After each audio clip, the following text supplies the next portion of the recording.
Hello guys, good morning. Tayo ngayon ay on the way galing sa ating hanap buhay. So, tayo ay kumuha muna ng video para makuha na natin itong magandang kabundukan. At ayan mismo sa harap natin ay walnut.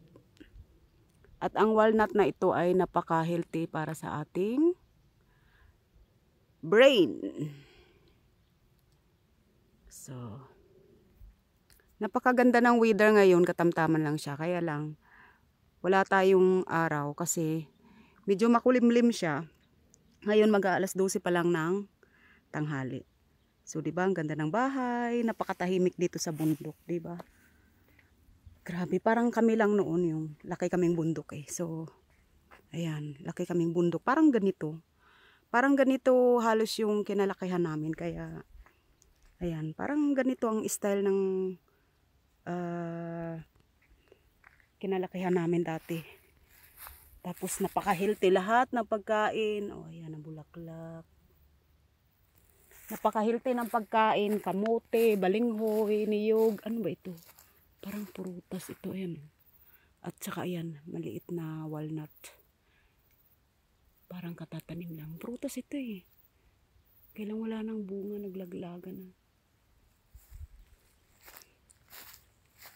Parang ano ito eh, sweet skin. Plum yata yan sa ano, English. Diba guys, ang ganda dito sa taas ng bundok, tahimik. O yan, diba parang, ayan, galing ano. Saka ang ganda lang kasi may daanan ng sasakyan. O, diba, ang ganda ng daanan ng sasakyan, malinis. So yan talaga guys, oh, ganda talagang. Sarap dito mag-picnic, oh. Sarap dito maglagay ng banig. Tapos magdala tayo ng maraming kanin, na maraming adobo, tsaka pritong bangus, no? Grabe, oh. Wow. Tahimik kasi nga mag-aalas 12 ng tanghali, kaya mga tao nasa trabaho pa, yan. Tsaka yung iba naman nasa bakasyon, oh. Grabe guys, sarap dito magmuni-muni, mag-meditate, ayan. Tas be grateful sa lahat-lahat ng ating mga